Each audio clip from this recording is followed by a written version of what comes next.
Dari sama manusia pada saatnya sudah kalah oleh jin. Agama jadi hancur, nah ini manusia diselamatkan supaya kembali pada kebenaran, sehingga kita bebas dari kedarikan.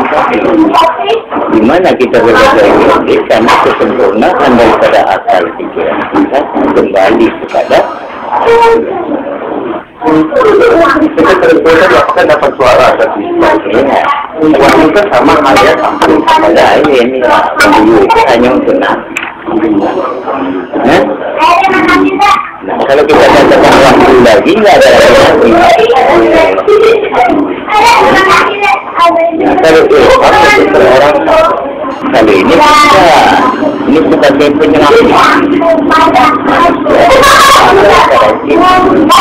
Itu bukan agama, kan bukan perguruan, bukan organisasi, tapi menyelamatkan manusia dari kesalahan sebagai pelengkap dari kesempurnaan hidup manusia. Jadi dengan kehidupan itu lengkaplah kesempurnaan kita. Nah, sehingga kita dapat melawan jin tadi. Selama ini kita kalah, kan? Nah, karena jin tadi ciptaannya Maha Kuasa untuk musuh manusia, nah kita tidak bisa melawannya, akhirnya kalah kita. Karena kita tidak ada kekuatan, kan? Nah, dengan agama tadi untuk memberikan satu petunjuk jalan yang baik, menasihat dan penyadar, supaya kesadaran kita dapat nilai dalam akhir hidup ini, tapi kita kalah karena itu sekarang dengan hati. Sehingga kita dikuasainya lah oleh jin tadi. Nah, maka disitulah agama jadi bukan manusia jadi hancur. Oleh karena ini manusia diselamatkan. Biarlah hati keinginan tiada batas, kesempurnaan akal lah yang menilainya bersama batasnya. Tanpa suatu kekuatan untuk melindungi kesadaran dan kehidupan kita kalah lagi. Gunakanlah kekuatan untuk melindungi kesadaran kita terlindung, ya, tidak dipengaruhi oleh jin. Jadi ke sana artinya tadi. Tapi proses dalam hati ini kan panjang. Nah, bukan saya ketemu yang Maha Kuasa, ya. Saya nggak pernah ketemu. Maka disitulah selama ini semuanya tidak terjawab. Yang Maha Kuasa selalu memberikan soal dan ujian seperti itu. Baik agama maupun yang kita hadapi dalam hidup ini adalah sampai mati soal ujian itu tidak akan habis. Tapi selama ini tidak pernah kita jawab. Kebanyakan kita mengurusi suatu soal ujian, membaca soal ujian, namun belum pernah kita jawab. Nah, maka disitulah banyak orang salah pengertian. Kata Bismillahirrahmanirrahim itu tanpa kesempurnaan akal pikiran manusia, di dalam Bismillahirrahmanirrahim itu berhasil. Nah, bagi manusia yang akal sehatnya di dalam arti kesempurnaan akal pikirannya sebagai manusia, disitulah arti Bismillahirrahmanirrahim bisa terlaksana. Bismillahirrahmanirrahim ada di sini. Nah, maka setiap manusia berhak di dalam arti Bismillahirrahmanirrahim itu di kehidupan. Arti Bismillahirrahmanirrahim itu kan kasih sayang, pengasih dan penyayang. Kalau nggak sehat akal pikiran kita, tidak bisa kasih sayang, tidak bisa pengasih dan penyayang. Jadi selama ini tidak pernah terjadi. Padahal agama Islam adalah agama agama Islam ditujukan kepada Nabi Muhammad, mukjizatnya malaikat Jibril membawa soal ujian yang terakhir untuk manusia. Nabi Muhammad sendiri tidak pernah menjawabnya. Dia memberikan soalan ujian ini untuk kita. Kita lah yang harus menjawab. Tapi selama ini nggak pernah dijawab. Sehingga ditafsirkanlah agama tadi, Al-Quran. Nah, sehingga banyak yang menafsirkan, hasil tafsiran kan kira-kira. Banyak yang mengira-ngiranya akhirnya.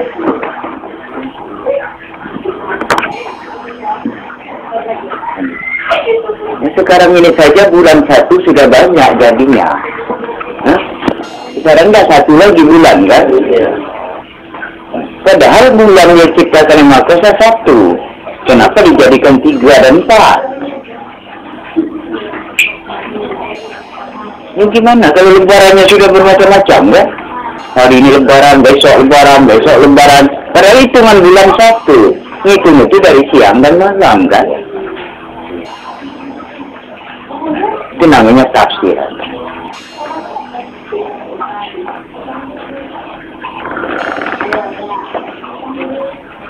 Kebanyakan disitulah salah pengertian orang dalam sejarah.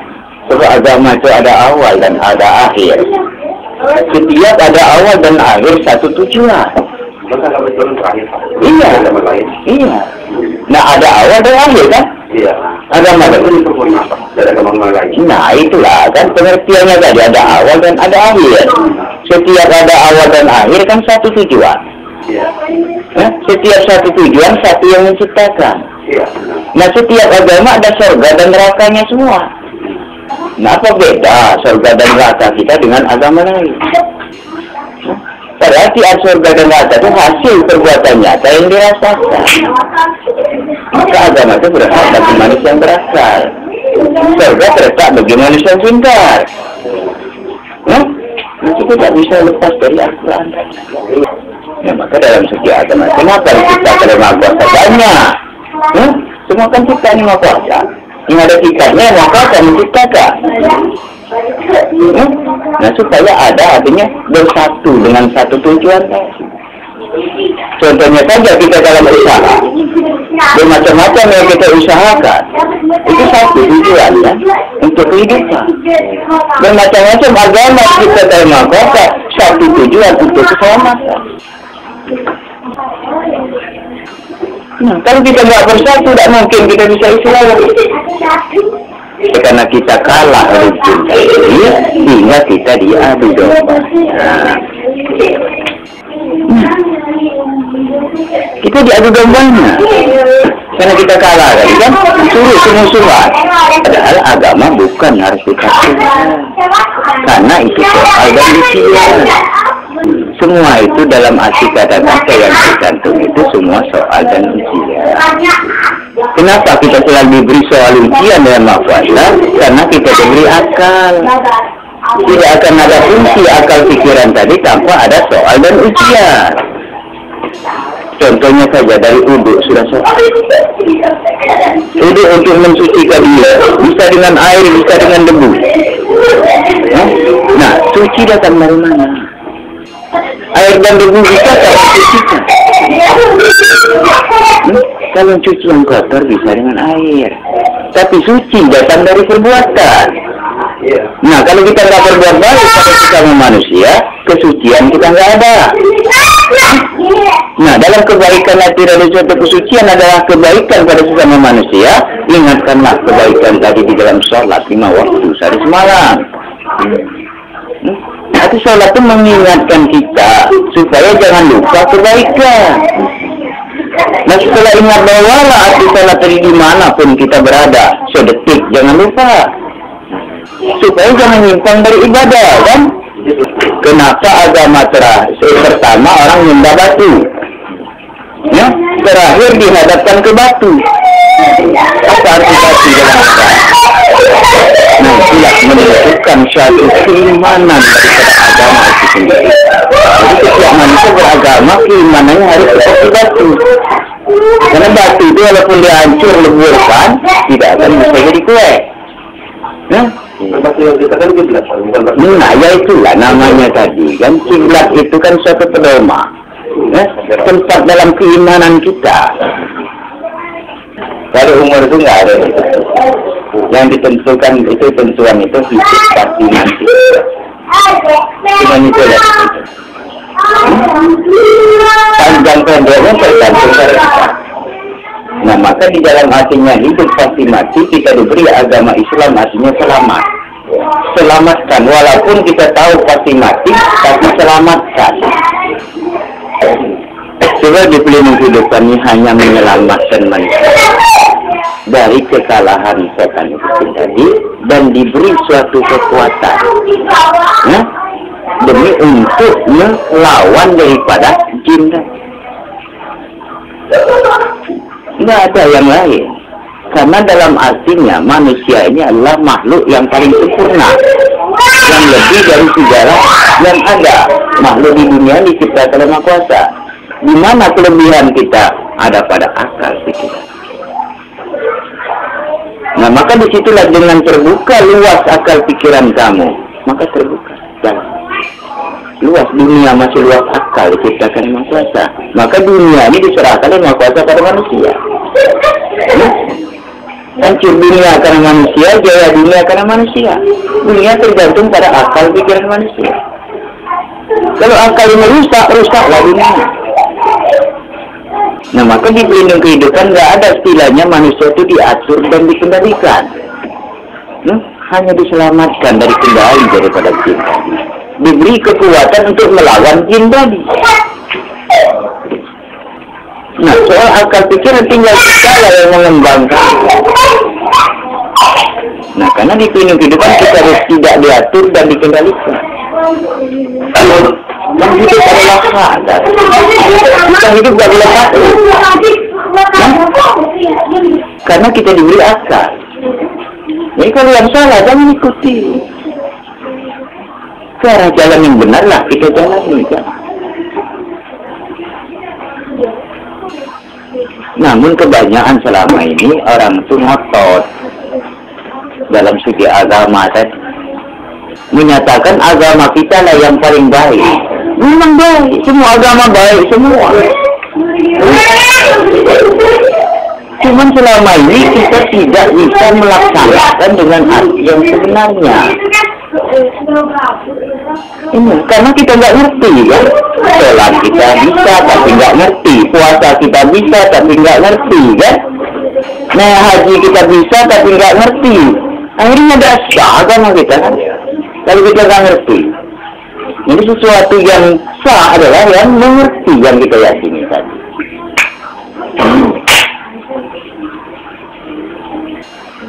Maka kita tidak boleh pindah-pindah karena agama tadi. Kalau kita pindah-pindah, keyakinan kita nggak ada. Nggak bisa. Maka keimanan kita tuh harus seperti batu. Ini tidak bisa goyah. Saya nggak ada istilahnya, saya bukan agama. Saya hanya menyelamatkan orang dari kekalahan para cinta, memberikan hak untuk seumur hidup. Pokoknya saya berikan jawabannya. Setelah dijawab timbang dengan akal, kan? Benar tidak? Manfaat tidak?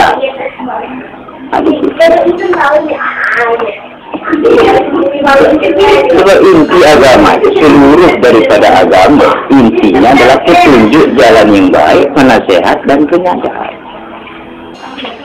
Semua menuju pada kesadaran manusia. Bukan kita diatur oleh agama. Agama itu memberikan tujuan supaya manusia sadar, kan? Apabila kita sudah sadar, nah bisa membedakan yang baik dan buruk.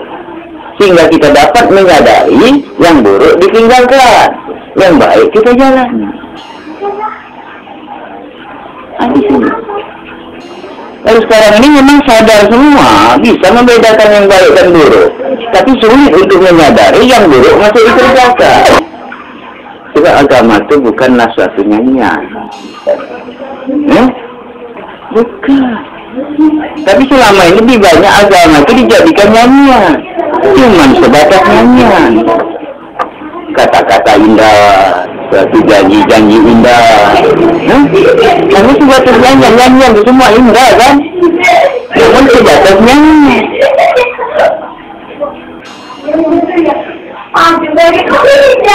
Jadi dalam arti disitulah kita berpikir dalam sebagai hidup ini, dengan kita agama Islam tadi benar-benar kita dapat tegakkan dengan arti yang sebenarnya. Kita kalau nggak bersatu, nggak Islam kita. Sebab kita manusia ini bukan musuh, kita adalah saudara, karena kita berasal dari satu bibit kan. Iya, jadi kita seayah, seibu, saudara, selagi hidup di dunia satu, yang mau kuasa satu, nyawa kita satu. Tidak ada saudara kita lain.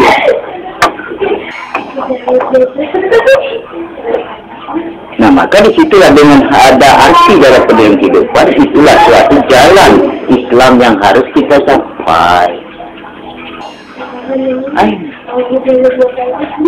Kebanyakan orang itu mau menang sendiri, mencari kegagahan. Tidak akan ada di dunia ini kalau kita cari kegagahan. Kalau kita sendiri, yang kita carikan kasih sayang. Kalau 1000 yang sayang pada kita, gagal. Apalagi lah 3000, menang kita bahwa kita diciptakan memang kuasakan. Tidak ada bedanya, tidak ada diciptakan kita kaya dan miskin. Tidak ada kita diciptakan untuk beda suatu agama. Kan kita diciptakan sama. Agama diturunkan itu hanya untuk mengatur jalan kehidupan manusia supaya kita bisa mendapatkan satu hal, supaya kewajiban dan tanggung jawab hidup harus ada, kan? Supaya dalam tujuan bersatu dalam kehidupan manusia itu bisa terjadi, kan? Itu tujuan agama tadi. Nah, maka zaman ke zaman tadi, zaman ini turun ke ini, zaman ini turun ke ini. Nah, Islam adalah terakhir. Jadi sudah luas sampai kemana saja, kan? Tetap itulah tujuannya. Oleh karena kita tidak dijawab, akhirnya susah belah, kan? Mungkin ada satu pertanyaan juga gitu kan di benak saya, mungkin karena saya yang selama ini juga tentang mengenai apa ilmu hak ini gitu kan. Apakah ilmu hak ini berhak bagi siapa saja, terlepas orang itu kaya atau miskin ataupun bagaimana gitu.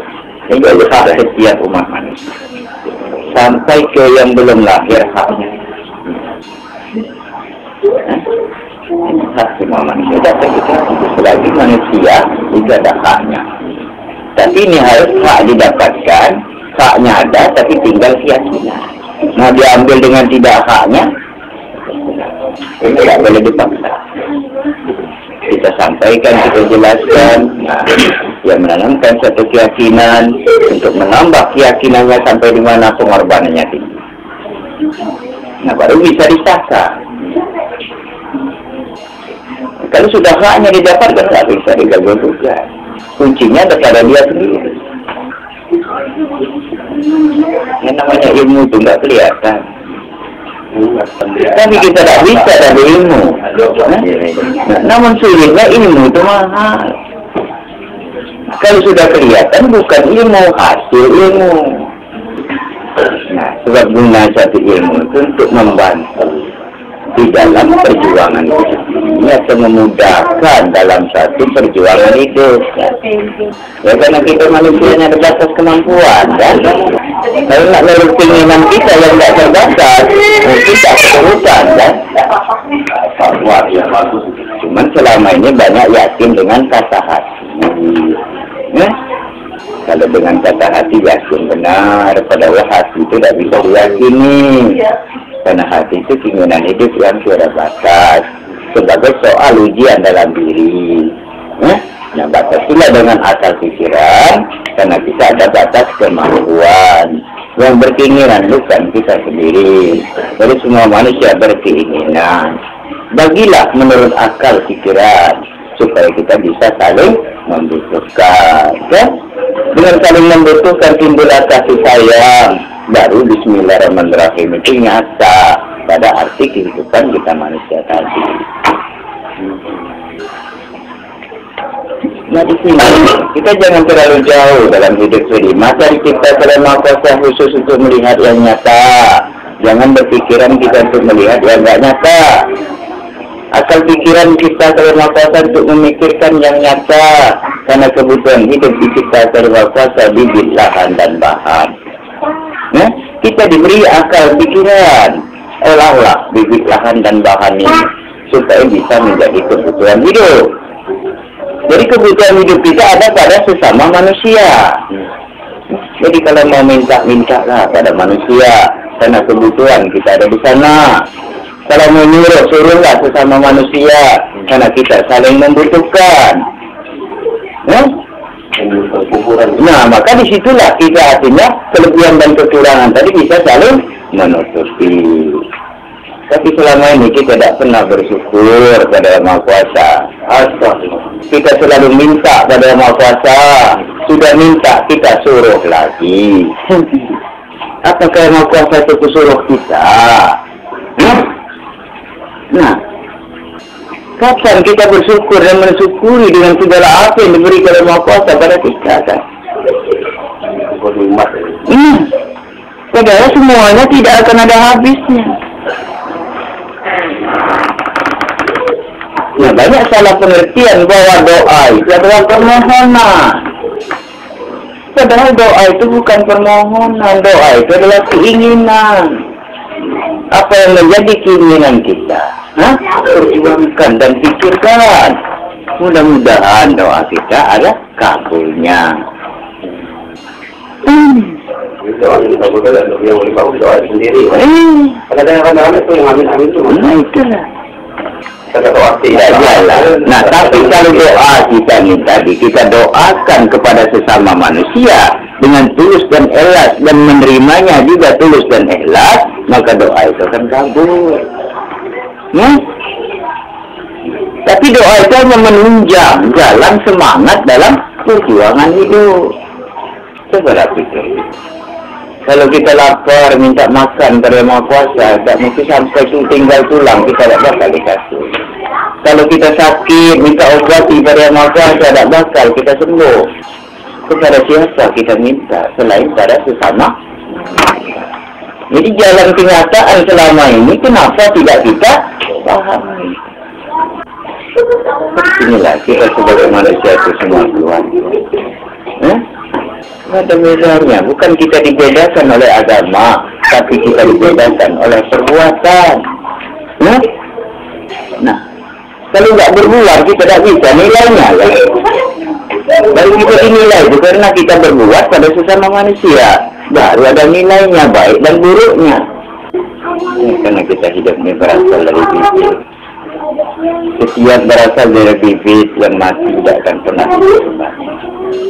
Hidup ini dari tiada menjadi ada, kembali tiada.